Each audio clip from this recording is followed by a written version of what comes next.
ഞാൻ കൊല്ലം ജില്ലയിലെ കൊട്ടാരക്കരയ്ക്കടുത്ത പുത്തൂർ എന്ന് പറഞ്ഞ സ്ഥലത്തു നിന്നാണ് വരുന്നത്.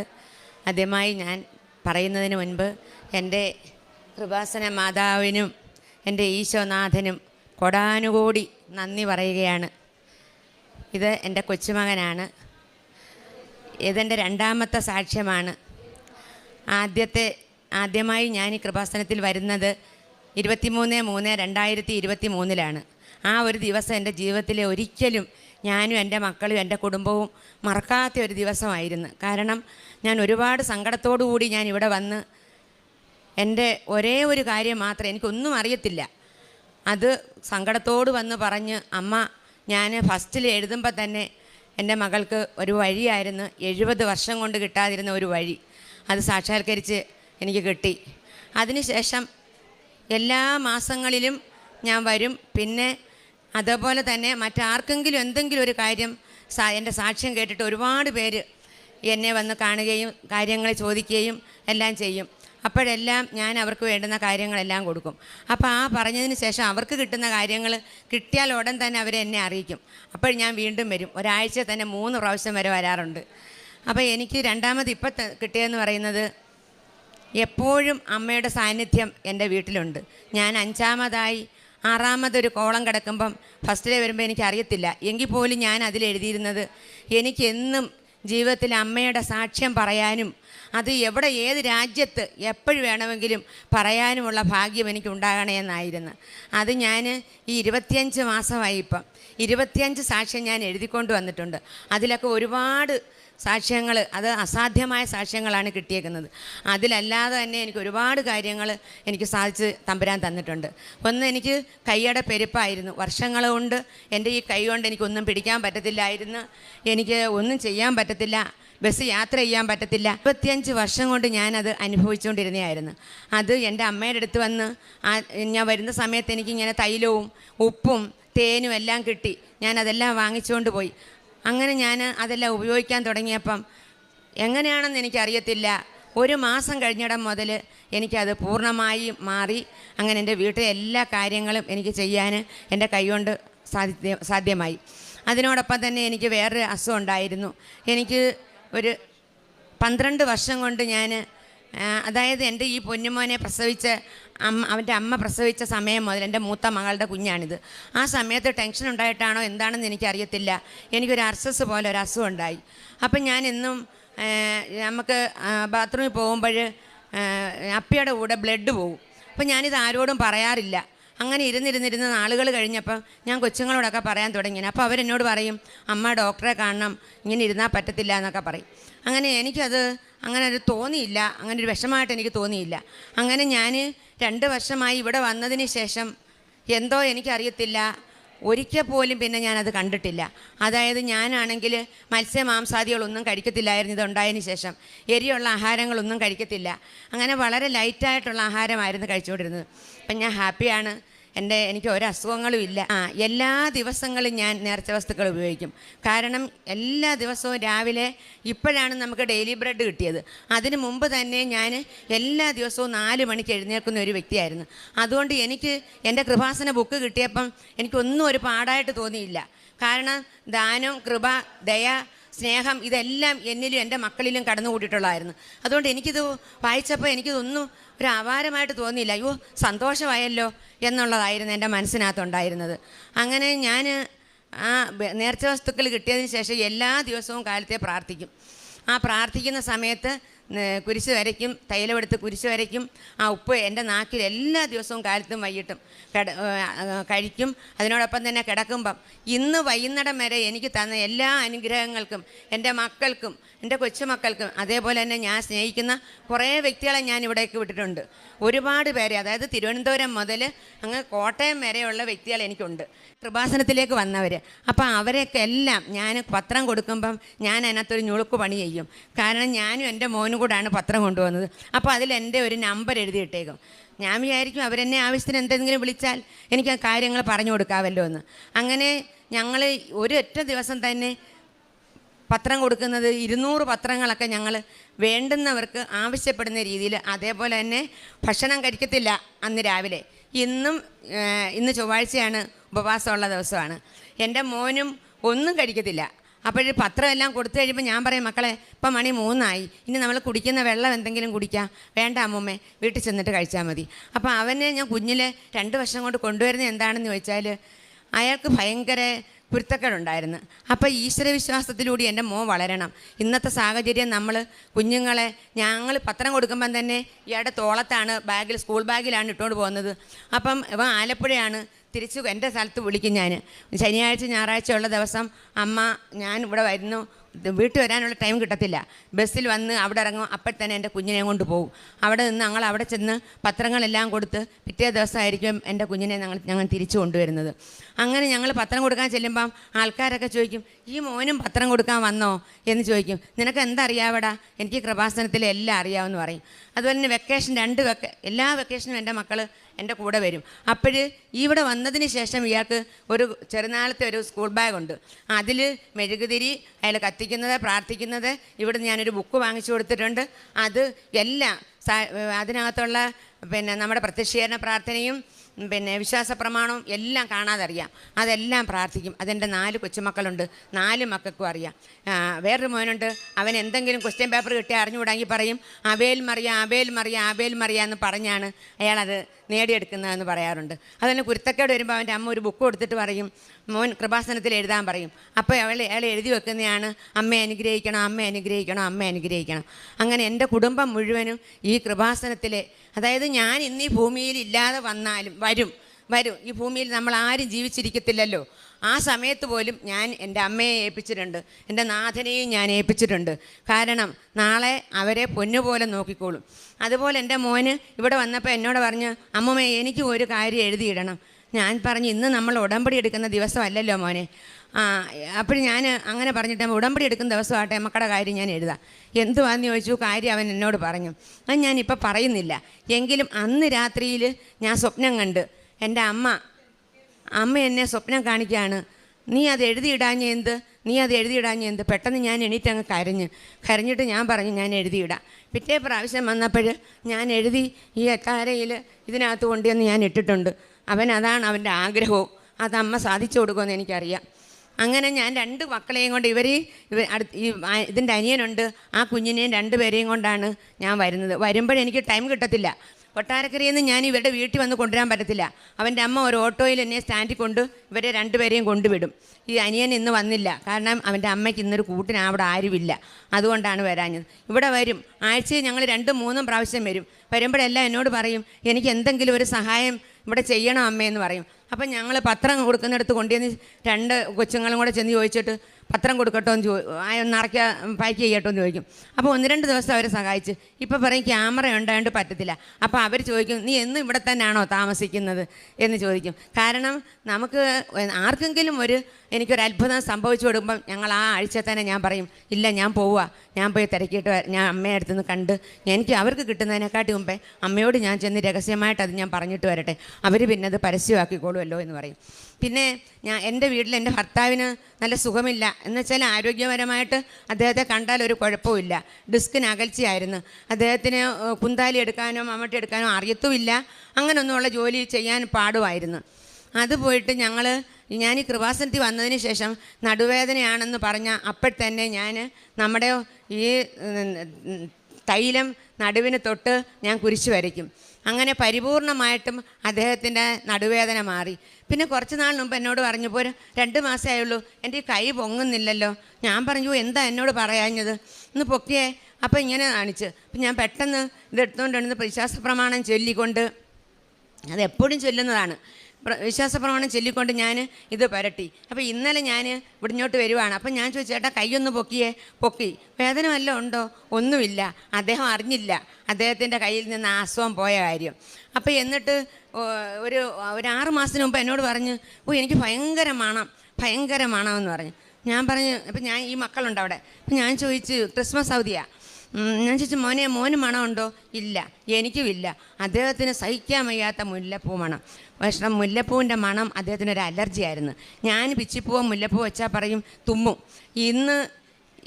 അതിനുശേഷവും അദ്ദേഹത്തിന് വീണ്ടും മുല്ലപ്പൂവിൻ്റെ മണം അനുഭവപ്പെട്ട് കഴിഞ്ഞ 2 ദിവസത്തേക്ക് മുമ്പ് ഞാൻ ഇവിടെ വരുന്നതിന് ഇന്നലത്തേൻ്റെ തലേ ദിവസം എന്നോട് പറഞ്ഞ് എനിക്ക് ഭയങ്കരമായിട്ട് മുല്ലപ്പൂ വേണം. അദ്ദേഹം അങ്ങനെ ഒന്നും പറയുന്ന ഒരു വ്യക്തിയല്ല. അപ്പോൾ ഞാൻ പറഞ്ഞു, ചേട്ടാ അമ്മ വന്നതാണ്. യഥാർത്ഥത്തിൽ അന്ന് 23 ഞാൻ അന്ന് വരാനിരുന്നതാണ് ആ ഞായറാഴ്ച. അപ്പോൾ എൻ്റെ 2 വർഷം തികയുന്ന ദിവസം 25 മാസം. അപ്പം ഞാൻ വരാനിരുന്നപ്പോൾ എനിക്കൊരു നമ്മുടെ വീട്ടിൽ അമ്പലത്തിലെ പറയിടിയിൽ വരുന്നു. അപ്പോൾ പറയിടണം. അപ്പം അതിനുകൊണ്ട് വരാൻ പറ്റത്തില്ലല്ലോ. അതുകൊണ്ടാണ് അന്ന് ഞാൻ വരാതെ പോയത്. ഇല്ലെങ്കിൽ ആ ദിവസം വരണ്ടേ. ആ പറ പോയി കുറച്ച് സമയം കഴിഞ്ഞപ്പം ചേട്ടൻ്റെ ശരീരത്ത് മുല്ലപ്പൂവിൻ്റെ മണം ഭയങ്കരമായിട്ട് എനിക്ക് മണം അടിക്കും.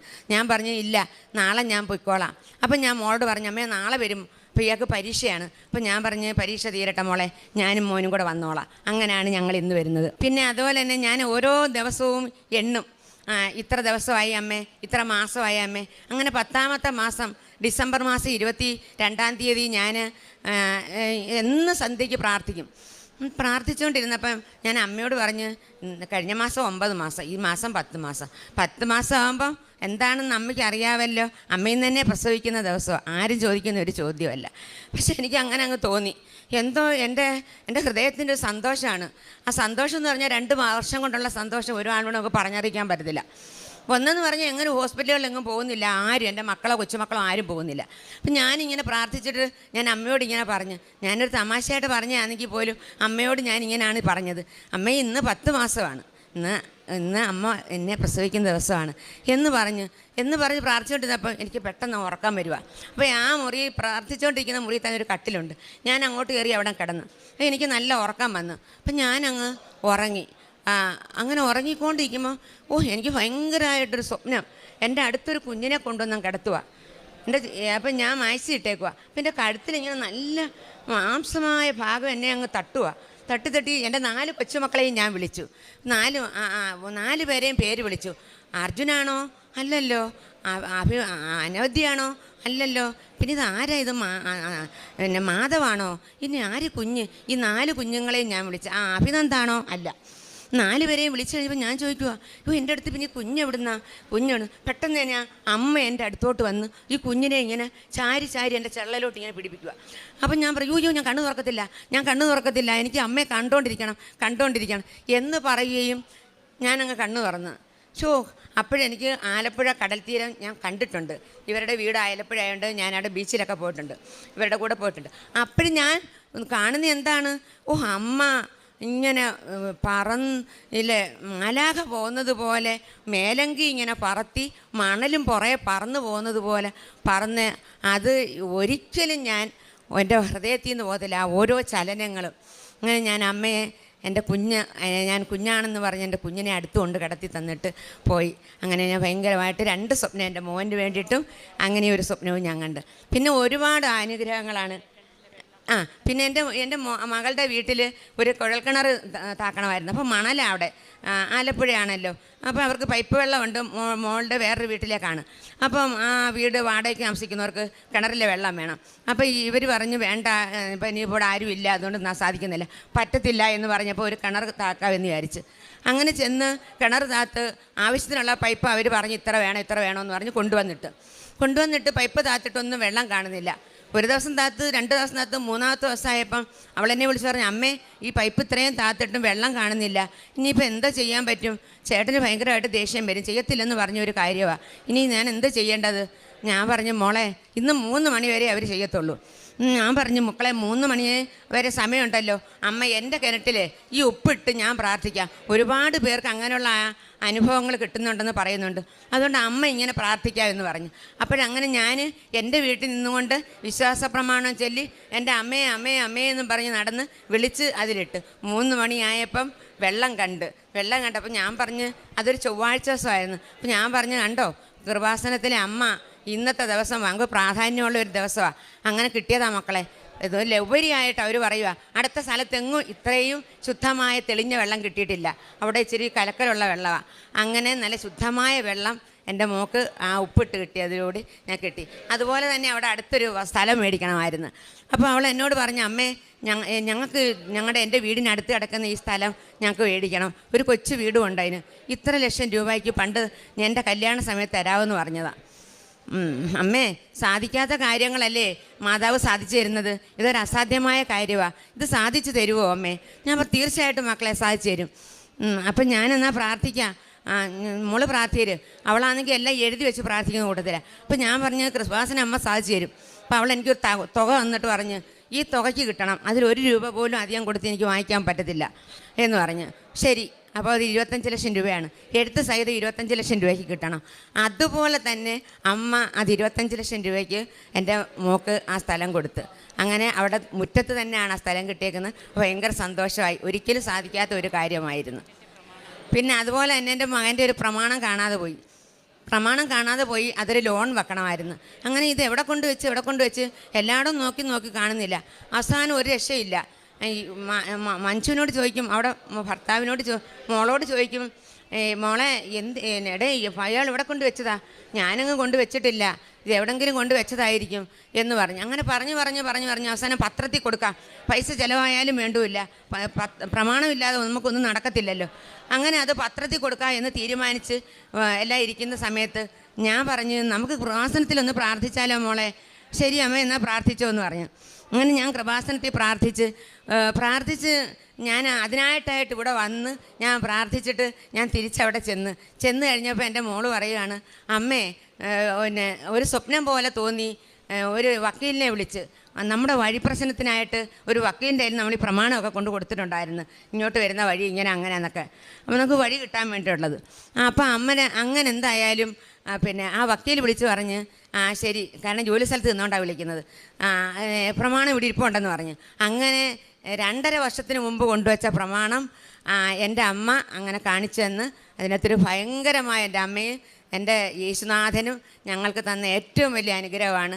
ഹാപ്പി എന്ന് വെച്ചാലും മാനസികമായി ഭയങ്കര സന്തോഷം. എൻ്റെ വീടിൻ്റെ മുറ്റിൽ ഭയങ്കര മഴയത്ത് ഈ അടുത്ത സമയത്താണ്, ഒരു 2-3 മാസമേ ആയുള്ളൂ, പെട്ടെന്നൊരു മഴയുണ്ടായി. റോഡിലെ എല്ലാ പോസ്റ്റുകളും ഉരുണ്ട് വീണ്.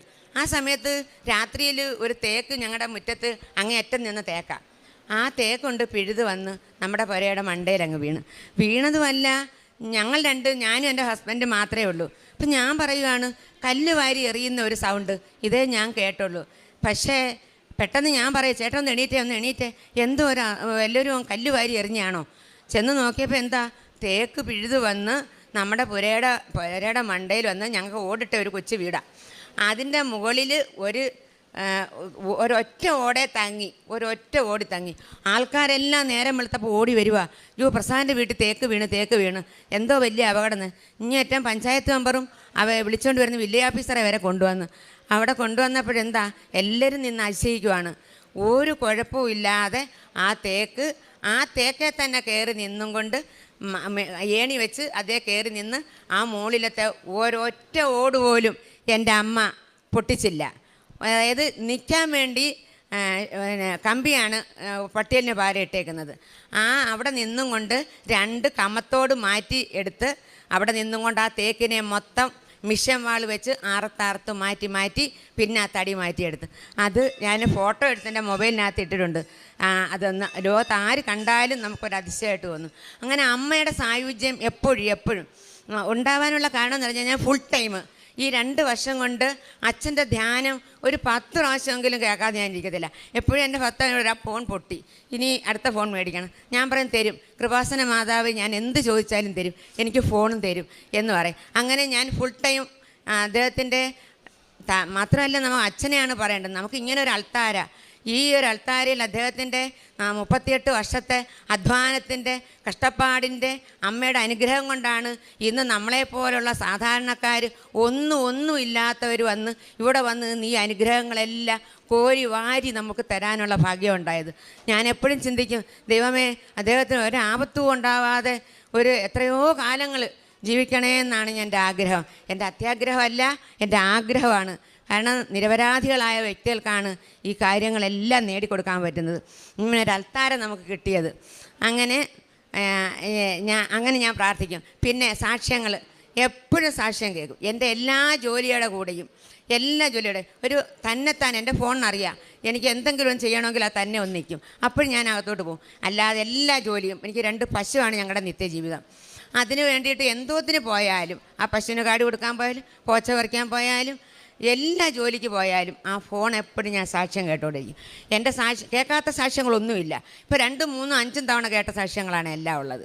പിന്നെ ഒരുപാട് പേരുടെ സാക്ഷ്യം എന്നെ അറ്റാക്ക് ചെയ്തിട്ടുണ്ട്. അതുപോലെ എൻ്റെ തമ്പുരാന് ഞാൻ എന്ത് ചോദിച്ചാലും തരുന്ന തമ്പുരാനാണ്. എനിക്ക് ഒരുപാട് കാര്യങ്ങളുണ്ട് ഇനിയും പറയാൻ.